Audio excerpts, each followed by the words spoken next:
बिस्मिल्लाहिर्रहमानिर्रहीम। अस्सलाम वालेकुम डियर स्टूडेंट्स, मैं हूं आपका बायोलॉजी इंस्ट्रक्टर उबैदुर्रहमान बेग।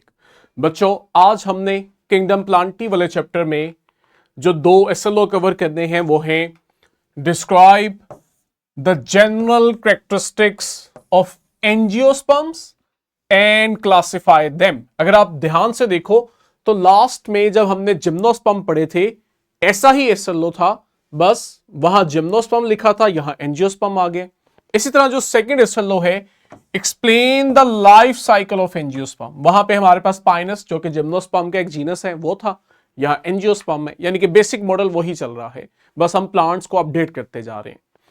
नॉलेज हमारा हो गया फ्लावरिंग स्पर्मेटोफाइट्स। जिम्नोस्पर्म भी स्पर्मेटोफाइट्स थे, यानी सीड बनाते थे, लेकिन वो नॉन फ्लावरिंग थे, जबकि एंजियोस्पर्म जो है दे आर फ्लावरिंग प्लांट्स। अच्छा जी, स्टार्ट के अंदर इंट्रोडक्शन में कुछ जनरल बातें। एंजियोस्पर्म्स हमारे पास फ्लावरिंग प्लांट्स हैं जो कि बहुत डाइवर्स ग्रुप है सीड प्रोड्यूसिंग प्लांट्स का, ठीक है। और ये सीड असल में प्रोटेक्टेड होते हैं, एनक्लोज्ड होते हैं इन देयर फ्रूट्स, जबकि जिम्नोस्पर्म में हमने देखा था वहां ऐसी कोई फीचर नहीं थी। सीड बन रहे थे लेकिन फ्रूट्स के थ्रू उनकी प्रोटेक्शन नहीं थी, यानी फ्रूट्स नहीं बन रहे थे। ठीक हो गया। एंजियोस्पर्म का मतलब ही एनक्लोज्ड सीड्स होते हैं। ये आपके पास ऑलमोस्ट जो ग्रुप है इसमें 2,90,000 स्पीशीज हैं, जिनमें वैरायटी अगर हम देखें ट्रीज भी आती हैं, श्रब्स भी आते हैं, हर्ब्स भी हैं और वाइन्स भी हैं। रेंज अगर हम देखें साइज में तो कहते हैं बहुत बड़ा यूकेलिप्टस भी है इसमें, और छोटा सा डकवीट प्लांट भी इसका हिस्सा है। हमारे पास ग्रोथ के लिहाज से ये एनुअल भी है, एक सीजन ग्रो कर रहे हैं, बाइनियल भी है, 2 सीजन ग्रो कर रहे हैं, और पेरिनियल भी है, मोर देन 2 सीजन भी ये ग्रो कर रहे हैं। और आप देखते हो कि ये बहुत वास्ट एनवायरनमेंट के अंदर और सॉइल की वैरायटी में ग्रो करते हुए नजर आते हैं। इन्हें शुरू में 1682 में जॉन रे ने क्लासिफाई किया था, लेकिन उसकी जो क्लासिफिकेशन की बुनियाद थी वो थी number of cotyledons in the seed. अगर आपको याद हो ग्रेड 9 में हमने पढ़ा था कि जब सीड में एम्ब्रियो ग्रो कर रहा होता है तो उसमें वो जो लीफ लाइक स्ट्रक्चर है उसे आप कहते हो कोटिलेडन। ये एक होंगे तो मोनोकोट, और अगर 2 हो तो डाइकोट कहलाता है सीड या उससे बनने वाला प्लांट। बाद में इस सिस्टम को पॉपुलराइज किया था एंटोनी डी जुस्सिया ने 1789 के अंदर। अब हम आते हैं अपने फर्स्ट एसएलओ पे, जहां इनकी जनरल कैरेक्टरिस्टिक की बात करनी है हमने। सबसे पहले वेरी इंपॉर्टेंट वेस्कुलर टिश्यूज। कहते हैं इनके वेस्कुलर टिश्यूज सबसे ज्यादा वेल डेवलप होते हैं, इवन जिम्नोस्पर्म से भी, क्योंकि हमने जिम्नोस्पर्म में देखा था कि वहां सिवाय एक ग्रुप के बाकी में वेजल एलिमेंट्स भी नहीं थे और फाइबर्स तो बिल्कुल ही नहीं थे, और उनके फ्लोएम में कंपेनियन सेल नहीं थे। लेकिन आज आप देखोगे कि ये दुनिया पे मौजूद सबसे एडवांस प्लांट एंजियोस्पर्म में ये सब मौजूद है। ठीक, काम वही है कि जाइलम और फ्लोएम ने वाटर और फूड की ट्रांसपोर्ट करनी है। कहते हैं लेकिन अनलाइक यानी कि बरक्स जिम्नोस्पर्म्स के, इनकी जाइलम में आप देखते हो जाइलम वेसल्स भी हैं, यानी कि वो वेसल एलिमेंट्स भी हैं, और साथ ही ट्रैकेट भी हैं और फाइबर्स भी हैं। ठीक है, और इनमें फ्लोएम के अंदर हमें कंपेनियन सेल्स भी मिलते हैं। इनकी क्या सिग्निफिकेंस है आगे जब हम पूरा चैप्टर पढ़ेंगे ट्रांसपोर्ट इन प्लांट, वहां आप रियलाइज करोगे। अल्टरनेशन ऑफ जनरेशन का फिनोमेना शुरू से चलता आ रहा है, इनमें भी है, और इनमें भी हेट्रोमॉर्फिक अल्टरनेशन ऑफ जनरेशन है। लेकिन वही बात, गैमेटोफिटिक जनरेशन इनमें बहुत रिड्यूस और डिपेंडेंट हो चुकी है, और इनके अंदर बहुत स्मॉल है, जबकि स्पोरोफाइट जनरेशन इनकी डोमिनेंट है। वेरी इंपॉर्टेंट कैरेक्टरिस्टिक, जिसकी बुनियाद पे हम इन्हें जिम्नोस्पर्म से कैटेगराइज करते हैं, अलग करते हैं। इनके सीड्स एनक्लोज्ड हैं, बंद हैं, किसके अंदर? ओवरी नुमा स्ट्रक्चर के अंदर। और ओवरी जो है ये इनके फ्लावर का पार्ट है, और फ्लावर अभी हम देखेंगे इनमें इनका रिप्रोडक्टिव स्ट्रक्चर है, यानी इनमें फ्लावर भी है और उस फ्लावर के अंदर एक स्ट्रक्चर है ओवरी, जिसके अंदर आप देखते हो कि वो फ्यूचर सीड में फूस किया जाता है। डायरेक्ट इनकी ओवरी में सीड नहीं होता, ओवरी के अंदर जो स्ट्रक्चर होता है वो असल में ओव्यूल होता है, लेकिन आफ्टर फर्टिलाइजेशन यही ओव्यूल है जो सीड में कन्वर्ट होगा। और ओव्यूल चूंकि ओवरी में था तो आप अभी पढ़ोगे कि ओव्यूल सीड में और ओवरी फ्रूट में कन्वर्ट हो जाती है। तो आप कह लो कि इनका सीड फ्रूट में प्रोटेक्टेड है। ये कहता है जो इनके अंदर एडॉप्टिव स्ट्रेटजी ना, यानी इन्होंने एडॉप्ट किया अपनी एवोल्यूशन के दौरान, ये इन्हें इनके सीड्स को जो अभी डेवलपिंग स्टेज में उसे प्रोटेक्शन दे रही होती है बाहर के फिजिकल एनवायरनमेंट से, उसके डैमेज से और जानवरों के खाए जाने की वजह से। तो ये इनके अंदर एक बहुत बड़ी सक्सेस है जो इन्हें वेल एडॉप्टेड लैंड प्लांट्स बनाती है। लीव्स की बात करें, कहते हैं जनरली आप देखोगे इनके लीव्स ब्रॉड है, जबकि अभी पीछे हमने जिम्नोस्पर्म में भी देखा वो नीडल लाइक या स्केल लाइक थे, जबकि यहां आप देखोगे एक चौड़ा पत्ता है, वो जो उसका वो ब्रॉड पार्ट है, फ्लैट पार्ट, उसको आप लैमेला या ब्लेड भी बोलते हो। ठीक है, ये काम क्यों है? ताकि फ्लैट सरफेस होने की वजह से सरफेस एरिया ज्यादा होगा, सनलाइट एब्जॉर्प्शन ज्यादा होगी, तो उनमें फोटोसिंथेसिस भी ज्यादा होती है, ये इन्हें फायदा होता है। रिप्रोडक्टिव स्ट्रक्चर की बात करें तो they have developed very specialised reproductive structure जिन्हें हम फ्लावर्स कहते हैं। ठीक हो गया। पॉलिनेशन की बात करें, अभी फ्लावर का हम स्ट्रक्चर भी देखेंगे। पॉलिनेशन एज यूजुअल क्या है एंजियोस्पर्म में भी, कि इसमें पोलन ग्रेन को ट्रांसफर किया जाता है फ्रॉम एंथर। अच्छा, एंथर जो है अभी आप देखोगे ग्रेड 9 में, वैसे आप पढ़ चुके हुए हो कि ये फ्लावर का मेल रिप्रोडक्टिव पार्ट का हिस्सा है। तो यानी कि एंथर से जो पोलन ग्रेन है उसको ट्रांसफर करना है फ्लावर के फीमेल स्ट्रक्चर पे, जिसका एक हिस्सा है स्टिग्मा। तो मैं वो स्ट्रक्चर यहां नहीं मेंशन कर रहा, हम डायरेक्ट नाम ले लेते हैं उन स्ट्रक्चर के पार्ट्स के, कि एंथर से पोलन का स्टिग्मा पे ट्रांसफर कर जाना, इसे बच्चों आप कह रहे हो पॉलिनेशन। ठीक हो गया, ये ऐसे हो रहा है। मैकेनिज्म क्या है, क्या चीजें फैसिलिटेट कर रही है? उसमें विंड भी है कि जो उसको पोलन ग्रेन को ट्रांसफर करेगी, इंसेक्ट्स भी हैं कि इंसेक्ट्स उनकी बॉडी पे गिर जाए, इंसेक्ट की बॉडी पे पोलन ग्रेन गिर जाए और इंसेक्ट जब एक फ्लावर से दूसरे फ्लावर में जाए तो वो ट्रांसफर कर ले। बर्ड्स भी आ जाते हैं। ये जो तमाम विंड, इंसेक्ट्स, बर्ड्स हैं जो पॉलिनेशन में अपना रोल प्ले कर रहे हैं। अगर आपको याद हो ग्रेड 9 में हमने इन्हें पॉलिनेटर्स कहा था, रिमेंबर? इससे क्या होता है कि इनमें फर्टिलाइजेशन का चांस बढ़ गया। फर्टिलाइजेशन का चांस बढ़ने का मतलब सीड फॉर्मेशन के चांस बढ़ गए, और सीड फॉर्मेशन का मतलब सीड की डेवलपमेंट बेहतर होगी, उसके चांसेस बढ़ जाएंगे। Double fertilisation very important. अगर याद हो कल वाले प्रीवियस लेक्चर में जब हम जिम्नोस्पर्म की लाइफ साइकिल पढ़ रहे थे पाइनस में, मैंने आपको दो फीचर्स हाईलाइट करवाए थे। एक मैंने आपको कहा था आपने ये याद रखना है कि वहां लिखा हुआ था सिंगल फर्टिलाइजेशन, रिमेंबर? और दूसरा मैंने आपको दिखाया था वहां एक स्ट्रक्चर था एंडोस्पर्म, उसके साथ लिखा होता है हैप्लॉइड एंडोस्पर्म। ये दो चीजें आज आप देखोगे कैसे यहां मुनफरिद है। वहां सिंगल फर्टिलाइजेशन, यहां क्या है? Double fertilisation. कहते हैं ये जो डबल फर्टिलाइजेशन है ना एंजियोस्पर्म में, ये इनका कैरेक्टरिस्टिक फीचर है, इनकी पहचान है जो इनके अलावा आपको और कहीं नहीं मिलती। इसमें क्या होगा? ऑब्वियस सी बात है, यहां दो स्पर्म न्यूक्लियस यूज होंगे फर्टिलाइजेशन के दौरान। हां, एक ही होगा इनमें से स्पर्म जो एग के साथ फर्टिलाइज करके जाइगोट बनाएगा, और उस जाइगोट से भी आप देखोगे एम्ब्रियो बनेगा और डेवलपमेंट कंटिन्यू करेगी। तो दूसरा स्पर्म क्या करेगा? वहां एक और स्ट्रक्चर होगा फीमेल गेमेटोफाइट में, आगे पढ़ेंगे, अभी नहीं पढ़ते कंफ्यूजन से बचने के लिए। दूसरा स्पर्म उस स्ट्रक्चर के साथ फ्यूज करेगा। जब स्पर्म उस स्ट्रक्चर के साथ फ्यूज करेगा ना, तो एक और स्ट्रक्चर इनमें बनता है जिसे आप कहते हो ट्रिप्लॉइड एंडोस्पर्म। कुछ खटका ज़हन में कि जिम्नोस्पर्म में हमने ये एंडोस्पर्म टर्म के साथ हैप्लॉइड कहा था, लेकिन आपके लिए जरा दिलचस्पी की बात यह है कि हम डिप्लॉइड, हैप्लॉइड से डिप्लॉइड नहीं आ रहे, बल्कि सीधा ही ट्रिप्लॉइड पे आ रहे हैं।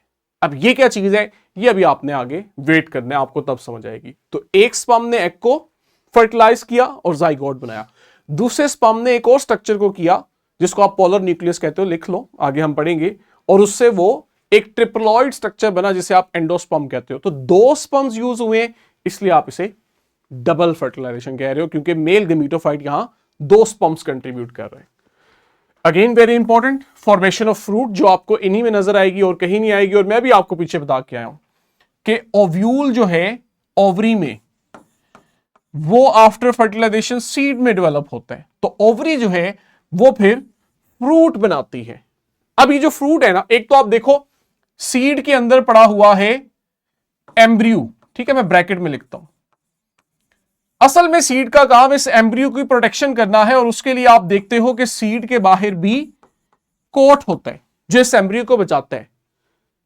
लेकिन चूंकि एंजियोस्पर्म सबसे एडवांस प्लांट है, इनमें ये प्रोटेक्शन का मैकेनिज्म भी एडवांस है। तो आप देखो कि जहां सीड कोट एम्ब्रियो को प्रोटेक्ट कर रहा है, वहीं पे एक और स्ट्रक्चर है जो सीड को भी प्रोटेक्ट कर रहा है, और वो स्ट्रक्चर बच्चों हमारे पास फ्रूट है। It is an additional protection to the developing seed, जिसकी वजह से हम देखते हैं कि हमारे पास सीड्स के सर्वाइवल चांसेस बढ़ जाते हैं जब वो डिस्पर्स करके किसी जगह जाते हैं और ग्रो कर रहे होते हैं। ये आपके पास इनकी सिग्निफिकेंस है। कहते हैं आप देखते हो कि ये बहुत वाइड इकोलॉजिकल निश रखते हैं। इकोलॉजिकल निश कहते हैं कि इकोसिस्टम में इनका रोल क्या है, इनकी सिग्निफिकेंस क्या है, इनके होने से इन पे और बाकी आसपास के लिविंग सिस्टम और नॉन लिविंग एनवायरनमेंट पे क्या असर आता है, इसे कहते हैं इकोलॉजिकल निश। और प्लांट जो भी हो, एज ए प्रोड्यूसर उनकी वैसे ही बड़ी सिग्निफिकेंस है, और ये चूंकि सबसे एडवांस है तो इनकी सिग्निफिकेंस उसी लिहाज से और भी ज्यादा हो जाती है। और आप देख सकते हो, शुरू में भी हमने बात की कि 2,90,000 स्पीशीज होने की वजह से आप अंदाजा लगा सकते हो इनमें वैरायटी कितनी ज्यादा है। ठीक है, हम ना जैसा कि अभी पीछे बात की, इनमें मौजूद कोटिलेडन्स की बुनियाद पे इन्हें क्लासिफाई करते हैं एंजियोस्पर्म्स को, या तो ये मोनोकोट्स हैं या फिर ये डाइकोट्स हैं। अभी हम इस पे बड़ी इंटरेस्टिंग सिमुलेशन भी देखेंगे, लेकिन पहले जरा अंडरस्टैंड कर लें, कुछ एग्जांपल्स देख लें। मोनोकोट्स वो हैं जिनमें एक ही कोटिलेडन होते हैं। कोटिलेडन क्या है, आप आसान अल्फाज में कह लो, ये इनमें एम्ब्रियोनिक लीफ का नाम है। ठीक है, अगर एक है तो एक कोटिलेडन है तो मोनोकोट, दो होंगे तो डाइकोट हो जाएगा। इनमें आप देखते हो सीड में एक ही होता है, मोनोकोटिलेडन। ठीक है, एक चीज यहां अंडरस्टैंड करनी है कि ये फ्यूचर में जब प्लांट ग्रो करेगा तो लीफ नहीं बनाएंगे, लेकिन सिर्फ आपको यहां समझा रहे कि दिखने में आपको ये यूं लीफ लाइक लग रहे होते हैं एम्ब्रियो के अंदर, कोटिलेडन। कहते हैं ओवरऑल एंजियोस्पर्म्स में जो मोनोकोट्स है ना, ये 70,000 हैं। और इनकी बड़ी कॉमन एग्जाम्पल, यानी कि ये इतने आम नहीं है कि हम के सॉरी, ये इतने इस तरह नहीं है कि बहुत रेयर हैं, ये बड़े आम हैं आपके पास। जैसे आप देखते हो वीट है, गंदम खाते हो, चावल खाते हो, ग्रास है, गन्ना, मकई, bamboo, onion, garlic, palm trees, lilies, orchid, bananas, ये सब क्या है, मोनोकोट्स हैं। इससे अंदाजा लगाओ कि ये कितने कॉमन है हमारे पास। इसके बरक्स आते हैं जी डाइकोट्स, जिनमें आप देखते हो दो या बाज़-औक़ात वही बात, दो या पेयर होता है कोटिलेडन्स का, यानी दो कोटिलेडन्स होते हैं। और ये कितने हैं, 70,000 निकाल दो 2,90,000 में से, तो मतलब ये 2,20,000 होते हैं टोटल एंजियोस्पर्म्स का। और इनमें आपके पास एग्जांपल आती है ओक ट्री की, roses, cacti, legumes, carrot, peas, soybeans, cauliflower, cabbage और बहुत सारे प्लांट्स। ये देखो, अभी मैं आपको सिमुलेशन में भी दिखाऊंगा। यहां हमने ना थोड़ा एडवांस इनकी कैरेक्टरिस्टिक की बेस पे ने क्लासिफाई कर दिया, क्योंकि ये शॉर्ट क्वेश्चन एमसीक्यूज के लिए बड़ा इंपॉर्टेंट है, आपको अंडरस्टैंड करना चाहिए। बताया थ्योरी में सिर्फ यही है कोटिलेडन एक है या दो है, लेकिन आप यहां से इनके और बड़े इंपॉर्टेंट फीचर्स को हाईलाइट कर सकते हो। ऊपर है हमारे पास मोनोकोट, नीचे है डाइकोट। जो मोनोकोट्स है ना, हम कहते हैं इनके अंदर जो वेस्कुलर बंडल्स यानी कि वेस्कुलर टिश्यूज हैं, दे आर स्कैटर्ड। देख सकते हो कैसे पूरे स्टेम के डायगोनल सेक्शन में आपको नजर आ रहे हैं, क्रॉस सेक्शन में। जबकि आप मोनोकोट्स, डाइकोट्स में देखो तो आपको नजर आएगा ये बकायदा एक रिंग की शक्ल में अरेंज है। ये देखो, ये बड़ी इंपॉर्टेंट इनकी कैरेक्टरिस्टिक है। बजाहिर अगर आप इनके लीफ को देखो तो आपको नजर आएगा कि जो मोनोकोट हैं इनमें यूं पैरेलल वेन्स हैं। ये वेन्स असल में वो स्ट्रक्चर हैं जहां वेस्कुलर टिश्यू पड़े होते हैं, जबकि यहां आप देखते हो आपके पास पूरा नेटवर्क बना होता है, नेट लाइक होती है वेन्स की arrangement. Very important. Floral parts अगर हम देखें, पेटल स्पेशली जो कलरफुल होते हैं, कहते हैं मोनोकोट के अंदर आपको ये 3 मिलते हैं या 3 का मल्टीपल होते हैं। जैसे यहां देखो ऊपर 6 दिखाए हुए हैं, जबकि डाइकोट में आप कहते हो ये 4 होते हैं या 5, या फिर उनका मल्टीपल, यानी 4, 8, 12 इस तरह, या 5, 10 इस तरह, 4 या 5 या उनका मल्टीपल। कोटिलेडन हमने देख लिया 1 या 2। लास्ट पे वेरी इंपॉर्टेंट, रूट्स जो है ना मोनोकोट्स की फाइब्रस है, और फाइब्रस में हमने देखा था कि ऑलमोस्ट एक नेटवर्क सा बना होता है, कोई मेन बड़ी सी रूट नहीं होती। जबकि डाइकोट के अंदर टैप रूट होती है। टैप रूट इनकी ये होती है जो मेन रूट है, जो डाउनवर्ड ग्रो करती है, और साथ में आप देखते हो इसकी ब्रांचेस निकल रही होती है और उन पे रूट हेयर्स होते हैं। अब आओ जरा सिमुलेशन पे, यही चीजें आपने क्विकली विजुअलाइज करनी है। कि आपको ये असल में अगर आप प्लांट को ऑब्जर्व करना चाहो तो ये आपको किस तरह की नजर आएंगी। ये देखें जी, ये हमारे पास मोनोकोट और डाइकोट जो है ये पड़े हुए हैं, ठीक है। पहले वाला जो है वो डाइकोट है और दूसरे वाला मोनोकोट है। अब हमने ना वन बाय वन इनके फीचर्स ऑब्जर्व करने हैं। सबसे पहले आते हैं फ्लावर्स पे। अब मुझे आपने खुद बताना है, मैं नहीं बताऊंगा। कितने पढ़े थे अभी हमने इनके पेटल्स, कुछ याद है? और यहां कितने? 5। रिमेंबर हमने कहा था 4, 5 या उनका मल्टीपल। तो आप देखोगे डाइकोट के फ्लावर को, वो 4, 5 या उसका मल्टीपल। और यहां देखो जरा, अगर आप इसको काउंट करो तो यू कैन सी कि ये असल में 6 हैं। वही बात होगी 3 या 3 का मल्टीपल। ये आपके पास पहचान है इनकी। ठीक हो गया, हम ज्यादा कॉम्प्लिकेशन में नहीं जाते, अंदर रिप्रोडक्टिव स्ट्रक्चर में भी थोड़ा बहुत फर्क है। आगे आपके पास है जी स्टेम। अगर हम स्टेम का क्रॉस सेक्शन देखें, आई होप कि आप इसको क्लियरली अंडरस्टैंड कर लोगे आप, कि हमारे पास जो मोनोकोट्स हैं इनके स्टेम के अंदर वेस्कुलर टिश्यू देखो कैसे स्कैटर हुए हैं, कोई खास पैटर्न या अरेंजमेंट नहीं है, रैंडमली पड़े हुए हैं, जाइलम और फ्लोएम। जबकि आप डाइकोट में देखो तो आपको नजर आएगा कि किस तरह ये एक प्रॉपर रिंग की शक्ल में अरेंज है। ठीक है, ये इनकी एक कैरेक्टरिस्टिक है जो आपको डाइकोट्स में मिलती है। ठीक, वेस्कुलर बंडल पे हम नहीं आते। तो ये आपके पास हमने फ्लावर और स्टेम को ऑब्जर्व किया, ठीक है, ताकि आपके लिए अंडरस्टैंड करना, याद रखना आसान रहे। आगे है जी हमारा second SL law, which is life cycle of angiosperm. अब एंजियोस्पर्म जो है, जब आप इसके प्लांट बॉडी को देखते हो, जो आपको अपनी सराउंडिंग में प्लांट बॉडी नजर आ रही होती है, ये असल में इनकी स्पोरोफाइट जनरेशन या स्पोरोफाइट फेस को रिप्रेजेंट करती है। इसका मतलब ये हुआ कि हम इससे ये नतीजा निकालते हैं कि जो इनमें स्पोरोफाइट है ये असल में डोमिनेंट जनरेशन या फेस है। आपको दोनों वर्ड्स मिलते हैं बुक में, जनरेशन भी फेस भी। और इनमें आप वाज़ेह तौर पे देखते हो इनकी लाइफ साइकिल में अल्टरनेशन ऑफ जनरेशन है, यानी स्पोरोफाइट गमीटोफाइट को और गमीटोफाइट स्पोरोफाइट को बना रहे हैं। ठीक, इसलिए हम कहते हैं they have heteromorphic alternation of generation. Sporophyte बड़ा है, डोमिनेंट है, गमीटोफाइट हाईली रिड्यूस है। और मजे की बात देखो, ये बड़ा इंपॉर्टेंट है, कहते हैं इतना रिड्यूस हो चुका हुआ है इनके अंदर आते आते कि आप देखते हो ये सिर्फ चंद सेल्स पे बना होता है। जबकि अगर आपने पिछले प्लांट्स देखे हो तो आप वहां देखते थे कि इवन ब्रायोफाइट्स में तो वो डोमिनेंट फॉर्म थी, लेकिन उसके बाद वाले प्लांट्स में भी आपको वो एक बड़ा सा प्रोथैलस नजर आ रहा होता था, हार्ट लाइक स्ट्रक्चर। यहां आप देखते हो कि वो आपके पास चंद सेल तक महदूद हो गया हुआ है, इतना रिड्यूस हो गया हुआ है। ठीक, फ्लावर इनके अंदर इवॉल्व हुए हैं जो कि इनके रिप्रोडक्टिव स्ट्रक्चर्स हैं। अगर हम फ्लावर को देखें ना तो कहते हैं फ्लावर के ब्रॉडली 2 हिस्से हैं। एक है वेजिटेटिव पार्ट। वेजिटेटिव का वर्ड आपने फ्लावर प्लांट से रिलेटेड जब भी पढ़ना है ना तो उसका मतलब है ये वो पार्ट है जो रिप्रोडक्शन में रोल प्ले नहीं करता, और दूसरा पार्ट है रिप्रोडक्टिव पार्ट। अब इनको जब आप मजीद देखोगे तो आपको पता लगेगा कि वेजिटेटिव पार्ट में भी 2 पार्ट्स हैं, एक सेपल और एक पेटल, दूसरा पेटल। रिप्रोडक्टिव पार्ट के भी ऐसे ही 2 पार्ट हैं, एक स्टेमन जो असल में इनका मेल रिप्रोडक्टिव पार्ट है और दूसरा कार्पल जो कि फीमेल रिप्रोडक्टिव पार्ट है। तो ओवरऑल मैं कह सकता हूं 4 पार्ट्स हैं, सेपल, पेटल, स्टेमन, कार्पल्स। अभी हम इन्हें विजुलाइज भी करते हैं। कहते हैं सेपल जो है ये आपको पत्ते की तरह की नजर आते हैं। फूल को अगर कभी देखो तो सबसे नीचे की तरफ ग्रीन पार्ट है। सेकंड सिमुलेशन भी साथ ही चला दें ताकि हम बच्चों को साथ साथ विजुलाइज करवाते जाएं कि हमारे पास जब आप फ्लावर को देखते हो तो आपको उसके नीचे की तरफ ना सबज पत्तियां नजर आती हैं।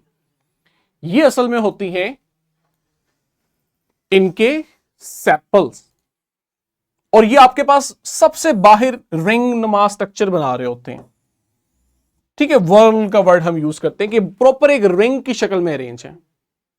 ये आपका आउटर मोस्ट वर्ल है, और हम कह रहे हैं ये फ्लावर की बिल्कुल बेस पे, बिल्कुल स्टार्ट पे है बाहर की तरफ से। और इनका असल में पता है क्या काम होता है? अभी जब फ्लावर मेच्योर नहीं हुआ, जिसको आप कहते हैं ना कली, कली बंद होती है, फूल अभी खिला नहीं होता, तो आप अगर कली को बाहर से देखो तो आपको वो सबस कलर के स्ट्रक्चर ही नजर आ रहे होते हैं। ये असल में इनके सेपल होते हैं जो उन्हें प्रोटेक्शन प्रोवाइड कर रहे होते हैं। अब आपने यहां इसको ऑब्जर्व करना है, ये देखो, ये सबसे नीचे की तरफ आपके पास लेबलिंग भी हुई है, हम उसे जरूरत नहीं है अलहदा से करें। ये इनके सेपल हैं, इनका काम है अंदर मौजूद मेल फीमेल रिप्रोडक्टिव पार्ट की प्रोटेक्शन देना, खास तौर पे जब ये फ्लावर अभी ब्लूम नहीं किया, ये बंद है, कली की शक्ल में। ठीक है, आगे आ जाओ। अंदर की तरफ इनका सेकंड वर्ल है। अच्छा, वर्ल की टर्म भी आपको मैं अंडरस्टैंड करवाता हूं सिमुलेशन पे कि यहां वर्ल से क्या मुराद है। वर्ल आप कहते हो रिंग को। अब ये देखो, क्या ये सैपल्स आपके पास प्रॉपर उसने चारों तरफ से उसको रिंग की शक्ल में अरेंज नहीं किया हुआ? ऊपर देखो ये कलरफुल पेटल्स, क्या ये भी इसी तरह नहीं है कि रिंग की शक्ल में आपके पास अरेंज हुए हैं? इसलिए हम वर्ल या रिंग का वर्ड यूज करते हैं। ये फिर अंदर की तरफ सेकंड वर्ल है, रिंग है, जो कि पेटल्स का बना हुआ, और पेटल जो है ना ये कलरफुल है, इनकी बड़ी अच्छी फ्रेग्रेंस होती है, और उसकी एक वजह भी है, अभी हम देखेंगे स्लाइड्स पे। कहते पेटल्स ठीक है, प्रोटेक्शन भी दे रहे हैं, क्योंकि अंदर की तरफ male reproductive part stamen carpel है, प्रोटेक्शन भी दे रहे हैं, लेकिन साथ ही साथ इनका काम पॉलिनेटर्स को अट्रैक्ट करना भी होता है। पॉलिनेटर्स क्या थे? अभी हमने देखा बर्ड्स या इंसेक्ट्स। होता है पता है क्या है, जब कोई बर्ड या इंसेक्ट फ्लावर पे आता है ना किसी भी मकसद के लिए, तो आप देखते हो जनरली क्या मकसद होता है कि वहां पे नेक्टर बन रहा होता है, शुगरी फ्रूट, उसको ये एज ए फूड यूज करते हैं। तो जैसे ही वो फ्लावर के ऊपर लैंड करता है ना, तो जो मेल रिप्रोडक्टिव स्ट्रक्चर है पोलन ग्रेन, वो उनके जिस्म पे गिर जाते हैं, क्योंकि ये बहुत माइक्रोस्कोपिक होते हैं, बहुत हल्के से होते हैं। अब जब ये इंसेक्ट या बर्ड उस फ्लावर से उठता है, दूसरे फ्लावर पे जाता है, या किसी और प्लांट तक जाता है, तो असल में वो उन मेल गेमेटोफाइट्स को, रिप्रोडक्टिव स्ट्रक्चर्स को भी साथ लेके जा रहा होता है, और वहां कुछ ना कुछ वो पोलन ग्रेन जो है वो ड्रॉप हो जाते हैं, जिसकी वजह से इनमें फर्टिलाइजेशन के चांस बढ़ जाते हैं, जिसे आप पॉलिनेशन कहते हो, कि मेल गेमेटोफाइट का या मेल रिप्रोडक्टिव स्ट्रक्चर का या उसके सेल का, जिसको आप माइक्रोस्पोर कह रहे हो, आसान कर लेते हैं, मेगास्पोर तक जाना। तो आपके पास ये काम इनमें पॉलिनेटर्स के थ्रू करवाया जाता है, और पॉलिनेटर्स को अट्रैक्ट करने के लिए ये कलरफुल फ्रेग्नेंट सब पेटल्स हैं। अंदर की तरफ आओ तो एक और तीसरा वर्ल है, रिंग है, ये है जी स्टेमन। सिमुलेशन से दिखाता हूं आपको कि अंदर की तरफ आपके पास ये देखो, ये जो बारीक बारीक डंडियां नजर आ रही हैं, ये आपके पास तीसरा सर्कल बना रहे हैं इस फ्लावर का। और बच्चों आप अगर गौर कर सको तो इनको यहां लेबल किया हुआ है, स्टेमन कहते हैं। और स्टेमन को भी अगर मैं आपको डिटेल दिखाऊं तो आप रियलाइज करोगे कि हर स्टेमन में भी दो हिस्से हैं। एक इसकी ये स्टॉक है, डंडी नुमा स्ट्रक्चर है, ये कहलाता है इसका फिलामेंट। और दूसरा उसके ऊपर देखो, स्टॉक के ऊपर लगा हुआ है एक स्वॉलन पार्ट, इसे हम कहते हैं एंथर। अभी मैं आपको जूम करके भी दिखाऊंगा। ये आपके पास बाई लोब्ड होते हैं, ठीक है, स्वेल किया हुआ ऊपर एक स्ट्रक्चर है। ये एंथर और फिलामेंट, इन्हें आप मिला के बच्चों कह रहे हो स्टेमन। और स्टेमन क्या है? Mail reproductive part. इनमें से जो एंथर है ना ऊपर वाला, इसके अंदर आप देखते हो आपको यहां पे पोलन ग्रेन्स मिलते हैं, जिनके अंदर अभी हम पढ़ेंगे स्पर्म्स बनेंगे। इसलिए ये आपके पास फ्लावर का मेल रिप्रोडक्टिव पार्ट हुआ। अब मैं आपको जरा जूम करके दिखाता हूं, जितना भी हो रहा है, कि आप इस एंथर को विजुअलाइज करें। देख रहे हो स्क्रीन पे, ये बाइलोब्ड है, और ये थर्ड सर्कल रिंग बना रहे हैं। अंदर की तरफ देखो एक सबस सी डंडी नजर आ रही है, ये असल में हम कहते हैं ये फ्लावर का चौथा हिस्सा है। यहां से आपको सही नजर आएगा, ये देखो। अब आप देख सकते हो कैसे सेपल सबसे बाहर पहला, पेटल दूसरा रिंग बना रहे हैं, अंदर की तरफ स्टेमन तीसरा, और सबसे सेंटर में कार्पल जो कि फीमेल रिप्रोडक्टिव पार्ट है, ये पड़ा हुआ है। इसके भी स्ट्रक्चर देखते हैं, लेकिन स्लाइड पे आते हैं, जरा स्लाइड्स को भी पढ़ें, वहां हमारी बुक क्या कह रही है। तो स्टेमन जो है ये पोलन प्रोड्यूसिंग रिप्रोडक्टिव ऑर्गन है, यानी कि मेल रिप्रोडक्टिव ऑर्गन है फ्लावर का। कहते हैं नंबर ऑफ स्टेमन वेरी करते हैं, तादाद वेरी हो सकती है, कोई कांस्टेंट नहीं है। इसमें अगर आप देखो तो दो हिस्से हैं, एंथर और फिलामेंट। फिलामेंट आपके पास वो डंडी है, स्टॉक है, जिसके साथ आगे एंथर लगा हुआ है, और एंथर हमारे पास बाइलोब्ड स्ट्रक्चर है। एंथर के अंदर आप देखते हो 2 से 4 तक पोलन सैक होते हैं, जनरली हमें 4 पोलन सैक मिलते हैं। पोलन सैक असल में इनका माइक्रोस्पोरेंजियम है, लिख लो माइक्रोस्पोरेंजियम, जिसमें आप देखोगे माइक्रोस्पोर बनना है। कैसे बनना है ये हम पढ़ेंगे, ठीक है। माइक्रोस्पोर यानी पोलन ग्रेन बनना है, और इस दौरान यहां मियोसिस होती है, ठीक। और चौथा जो है यहीं पे करते हैं आगे। असल में हमने पोलन ग्रेन के अंदर जो मेल गेमेटोफाइट है ना उसकी डेवलपमेंट स्टार्ट कर दी है। लेकिन पहले मैं जरा एक ओवरव्यू आपको फीमेल रिप्रोडक्टिव पार्ट कार्पल का करवा दूं, फिर हम यहां ब्रेक लगाएंगे और कल यहीं से कंटिन्यू करेंगे। अब जरा ये देखो, कार्पल को यहां इसने पिस्टल किया हुआ है लेबल, तो उससे कंफ्यूज नहीं होना, कार्पल भी कहते हैं पिस्टल भी कहते हैं। इसको कल हम जब पढ़ेंगे ना तो मैं आपको वहां स्लाइड से भी दिखाऊंगा कि हमारे पास इसके भी मुख्तलिफ हिस्से हैं। सबसे नीचे देखो बेस है जो कि थोड़ी फूली हुई है, स्वेल है, स्वॉलन है, इसे बच्चों हम कहते हैं ओवरी। ओवरी के ऊपर देखो ये जितना हिस्सा मैं कर रहा हूं, आपने सिर्फ सेंटर वाले ग्रीन पार्ट को देखना है। ये आपके पास एक डंडी नुमा स्ट्रक्चर है, चलो मैं इसको यूं सर्कल कर देता हूं। ये है जी स्टाइल, और सबसे ऊपर देखो एक स्वॉलन टिप है विच इज स्टिग्मा, यानी ओवरी, स्टाइल, स्टिग्मा, तीनों को मिला के आप कार्पल या पिस्टल का नाम दे रहे हो। और वो जो मेल रिप्रोडक्टिव स्ट्रक्चर था ना एंथर, जिसके अंदर से हमने पोलन ग्रेन को भी देखना है कि ये ट्रांसफर होता है फीमेल रिप्रोडक्टिव पार्ट तक, वो असल में जो पोलन होता है, अगर लेट से मैं ये डॉट रिप्रेजेंट करूं कि ये वो पोलन है जो आया है इस एंथर से, यानी मेल रिप्रोडक्टिव पार्ट से। ये पोलन ग्रेन जो है ना, ये असल में फीमेल रिप्रोडक्टिव पार्ट के स्टिग्मा के ऊपर आके गिरता है और इसके अंदर होते हैं स्पर्म। फिर हम आगे देखेंगे कैसे वो स्पर्म नीचे ओवरी के अंदर जाते हैं, क्योंकि ओवरी के अंदर पड़ा है ओव्यूल और ओव्यूल में हमारा एग है। यहीं पे स्टॉप करते हैं आज। आई होप कि आपको जो विजुअलाइजेशन के थ्रू मैंने साथ ऐड किया है चीजों को, ये आपकी अंडरस्टैंडिंग बढ़ाएगा, चीजें याद रहेंगी, लिखना आसान रहेगा। कल जब हम इसको डिटेल पढ़ेंगे तो देखेंगे कैसे दोनों रिस्पेक्टिव रिप्रोडक्टिव पार्ट्स में किस तरह मेल और फीमेल गेमेटोफाइट बनते हैं और आगे डेवलपमेंट का प्रोसेस होता है। पढ़ो, एडवांस पढ़ो, ताकि आपको चीजें अच्छी याद रहें, समझ आए।